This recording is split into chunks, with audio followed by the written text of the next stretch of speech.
इस खबर से बीजेपी को बड़ा झटका लगेगा। बीजेपी के टीवी के मेन स्पोक पर्सन जो थे शहजाद पूनावाला, उन्होंने अपनी पार्टी से रिजाइन दे दिया है। उन्होंने इसका रीजन बताया कि ये मेरा पर्सनल रीजन है। उसके बाद उन्होंने ये लिखा कि मैं पार्टी छोड़ूं ना छोड़ूं, मैं पार्टी के साथ रहूं ना रहूं, मैं मोदी जी का फॉलोअर हूं। अब बात करते हैं शहजाद पूनावाला कौन है, बीजेपी के लिए इतने ज्यादा जरूरी क्यों थे और इनके रिजाइन करने के पीछे असली मामला क्या है। उन्होंने तो खुद कह दिया है पर्सनल मामला है, पर सच में असली खेल क्या चल रहा है, क्या बीजेपी में सब कुछ ठीक चल रहा है नहीं चल रहा है, चलिए समझते हैं। मैं अनुराग पांडे, आप देख रहे हैं आपकी खबर राजनीति।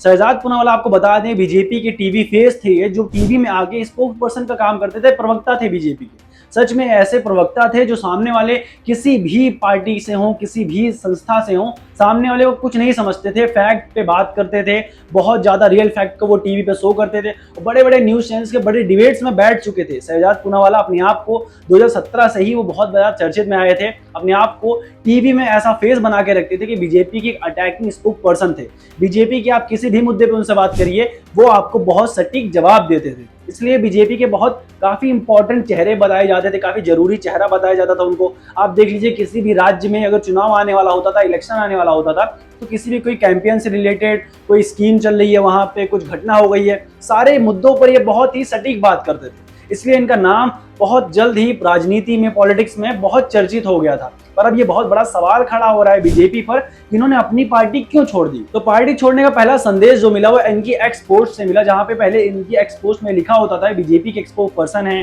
बीजेपी के कार्यकर्ता, नेता, ये सब लिखते थे। उन्होंने अपने एक्स पोस्ट की बायो को चेंज करके लिखा रिलीजन, अपना सनातन रिलीजन लिखा। उन्होंने धर्म के भी बारे में बात की, उन्होंने कुरान के बारे में अपने बायो में बात किया हुआ है। और उन्होंने बायो में एक और छोटी सी चीज लिखी हुई है कि मैं, मतलब अपने आप को उन्होंने लिखा है फॉलोइंग मोदी, मतलब मोदी के फॉलोअर्स रहेंगे, चाहे पार्टी में रहे चाहे ना रहें, चाहे पार्टी के साथ रहें, संस्था के साथ रहे ना रहें, वो हमेशा से मोदी के फॉलोअर्स रहेंगे, ये उनका कहना है। अब सब सुनने वाली बात है, क्या बीजेपी के संगठन में, क्या बीजेपी पार्टी में सब कुछ ठीक चल रहा है नहीं चल रहा है। क्योंकि बीजेपी में अभी जल्द ही एक बड़ा इस्तीफा हुआ था, जिसको कहा जाता है बीजेपी की हार बताई गई थी, क्योंकि बीजेपी के सारे नेता पहले कहते थे हम ही एक ऐसी पार्टी है जिसमें कभी इस्तीफे नहीं होते हैं। सीजेपी के प्रोटेस्ट के बाद वो भी गलत साबित हो गया। अब बीजेपी में 2-3 नेताओं में और बात विवाद चल रहा है। पहले बता दें राघव चड्ढा पे सवाल उठा था। राघव चड्ढा जब से बीजेपी ज्वाइन किए हैं वो तो उन्होंने स्क्रीन देखना छोड़ दिया है, किसी भी फोन के स्क्रीन में आना उनका बंद हो गया है। कल उनकी भी नई वीडियो सामने आ गई थी। और अब ये जो शहजाद पूनावाला का बीजेपी से छोड़ना एक बहुत बड़ा सवाल खड़ा होता है। सबसे बड़ा सवाल यह है, क्या बीजेपी में सब कुछ ठीक है।